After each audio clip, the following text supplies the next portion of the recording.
Hi అండి. నేను మీ రత్నముల్లారు. అందరూ ఎలా ఉన్నారు? బాగున్నారా? నేనైతే చాలా బాగున్నాను అనమాట.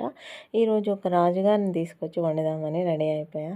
ఇదేంటి రాజుగారు అంటుంది, అదంటుంది, ఇదంటుంది అని అనుకుంటున్నారా? నిజమేనండి, రాజుగారు అనమాట. అది చేపలన్నిటికంటే రాజు అనమాట. అది అన్నిటికీ రాజు అనమాట. సో అది మీరు చూడొచ్చు, సీ బాస్ అనమాట. అది మేము ఊరెళ్ళినప్పుడు తీసుకొచ్చారనమాట. మా హస్బెండ్ ఊరెళ్ళారు మొన్న, తీసుకొచ్చారు. నేనైతే చింతకాయ పులుసుతో వండుతున్నానండి.